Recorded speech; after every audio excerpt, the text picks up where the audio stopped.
Welcome back to the Mookie Chilson channel for a special top 10 countdown episode. These are the top 10 New York Mets autographs in my collection. Most of them are on baseball cards. There's a couple variations on that. And I will tell you that the number one autograph in my collection is one that I guarantee maybe there's not another Mets collector, not another autograph collector that has an item like this with an autograph like this. I guarantee you don't have it, and I do. And it's because my mother got it for me in the year of our Lord, 1969 at Shea Stadium. And you will see what I'm talking about in a little bit. But I want to start out, well, all countdowns start, top 10 countdowns start. Where do they start? They start at number 10. And the number 10 autograph in my collection is this guy.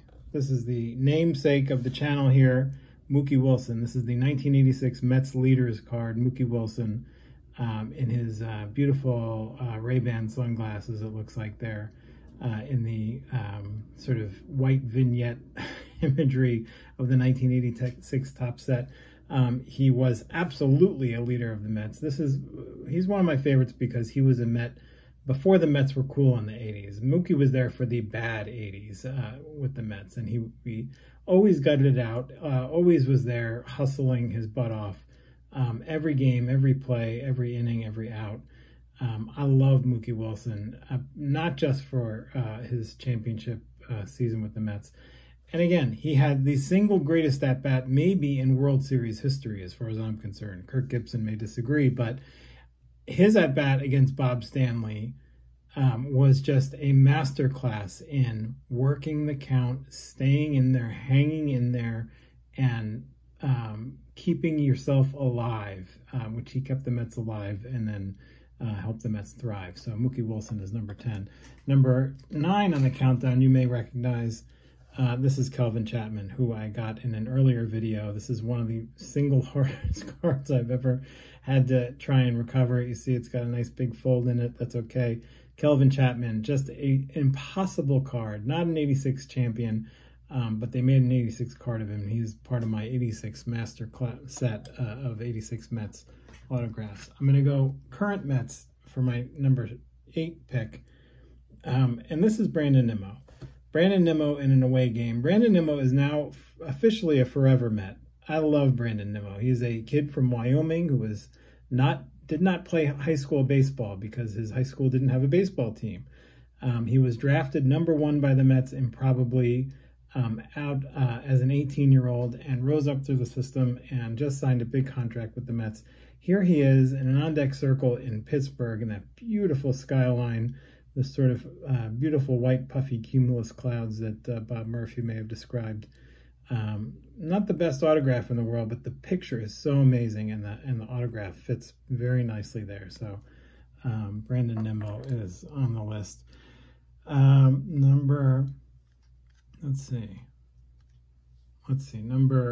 I? Number 7 on the list. Here's another 86 Topps card. This is my Keith Hernandez. This is one that I sent to him in the mail, and he signed it. This is a 1986. You may recognize the back is a little bit nicer. This is a Tiffany version of the card. But I love this autograph, A, because I sent it to him and he sent it back to me, so Keith and I corresponded. But B, it's just the most beautiful penmanship. It fits with the glove. Look at the way it lines up on the glove. I love the card. I love his hat. I love his flipped up glasses and his mustache and his look there. Just an amazing card, an amazing autograph, and I'm so happy to have that in my collection. That's in the top 10. Speaking of 86 Mets, here's 2 more 86 Mets in the collection. This is my Dwight Gooden and Darryl Strawberry ball. Can you see there? These 2 I got at card shows in the 80s. I got, I think, Darryl Strawberry first. I must have, because he signed the Sweet Spot, and Dwight Gooden second. These 2 were just, I mean, just the toast of the town in the 1980s, and I love them both. Dwight even more than Darryl, frankly. I thought he was just the best thing ever. It's a little bit faded and could look better, but that was back when they still signed with ballpoint pens. You can see not the best versions of autographs, but I was always super psyched to have this ball and meet them both in person. back in the 80s. So there you have it. So that counts for 2. So we have 10, 9, 8, 7, 6, 5. This is 4 on the countdown. This is my Jacob deGrom autograph. Now, Jacob deGrom, almost like Brandon Nimmo, sort of came out of nowhere. He was like a 13th round selection for the New York Mets. He was a shortstop in college, converted to pitcher, and he came out of nowhere and became the greatest pitcher on planet Earth for several years for the Mets. I love Jacob deGrom. I wish him all the best. I wish he would go on and be healthy and pitch well and make the Hall of Fame and then come back and have his number retired. Topps did not issue many autograph cards of Jacob deGrom when he was young because, again, he was not a huge prospect. He was not supposed to turn out into what he did. And so there's a Topps Heritage autograph that I also have. Here's that. That autograph is not great. So that's the certified version. But I kind of like the in-person auto because it's a little bit more pronounced, and this is his Topps base card. This is the card they should have probably had an autograph for if they knew what they had in a player like him, and they didn't. But I love him for beating the odds and dominating, and I love, me and Son of Mookie have gone to see him a couple times, and we love Jacob deGrom. So we'll put him in the home run apple. So now we're down to the top 3, and the top 3 are some. Well, 3 and 2 are some heavy hitters. Here's my next Beckett authenticated. This is Nolan Ryan, his 2nd year. You can see him in front of the stands at Shea Stadium. I love this Nolan Ryan card. It is, to me, it's better than the rookie card, just because he gets his own shot there. The polka dot is right next to his head. He's got a little bit of a silly pose. He looks like he's just thrown a ball, but there's a ball in his glove. But the autograph is great. It goes to the Nolan Ryan Foundation. The card is actually a fairly centered, well-centered card. If it's not the most, the corners aren't great, so it wouldn't get a great numerical grade. But I just love this card. What a outstanding member of Mets history, and obviously one of the greatest pitchers of all time. And so happy to have that. And then number 2 is the greatest Met of all time. Here he is, Tom Terrific. Again, same thing, 2nd year card. I think his 2nd year card is just way better than his rookie card. I love the huge All-Star rookie trophy, not the cup, he's got the trophy. I love the way this autograph, again, sits and sort of floats right across his neckline there.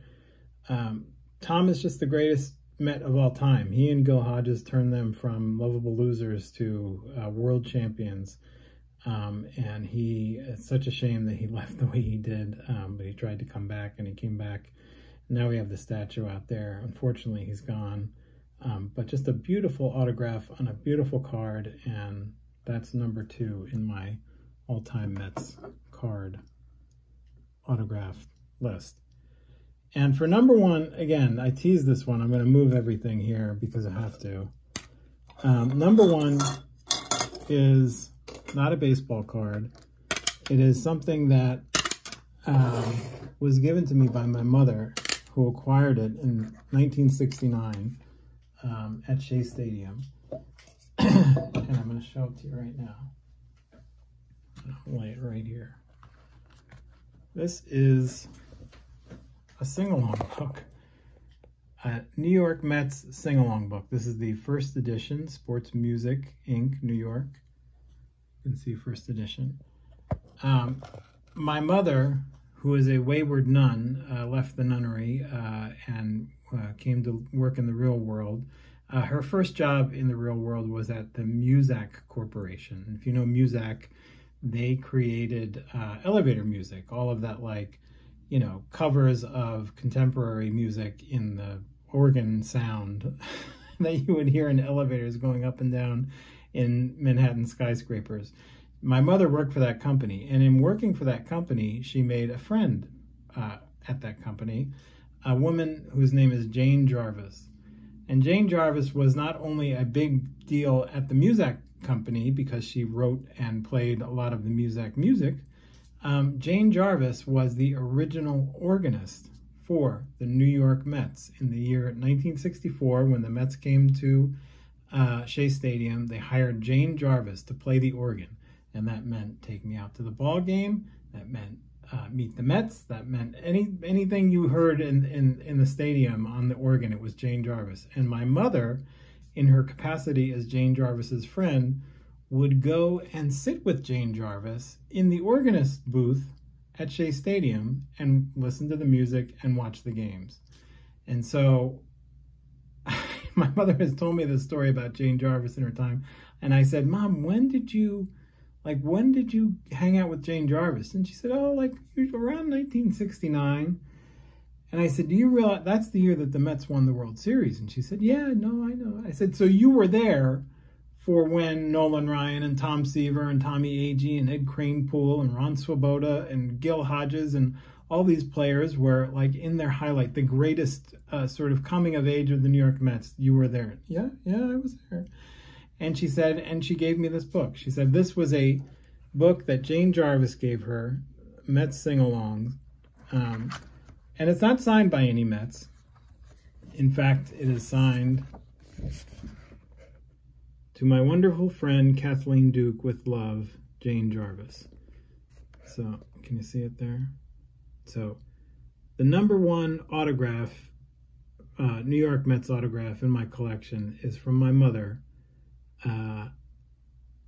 who got Jane Jarvis's autograph on her New York Mets sing-along book. There you have it. From the crack of the bat at Shea Stadium, Jane has been the official organist and music director of the New York Mets. Before that, don't talk about the Braves. Anyway, so here it is. And now I will turn to the first page and no, I'm not going to play the music. Here's some of that. So this was the first edition. If you wanted to play Meet the Mets, or Let's Go Mets, or New York Mets clapping song, or the March of the... I don't think you can say that anymore. Anyway, these are all the songs that Jane Jarvis would play at the stadium. But she signed this book for my mother, and it is officially, irreplaceably, the #1 New York Mets autograph in my collection. And so I thank you to my wonderful mother. Thank you to Jane Jarvis. Thank you to you for watching this. And if I ever update this list, we'll let you know. So thanks for watching, and have a great day. And again, thank you.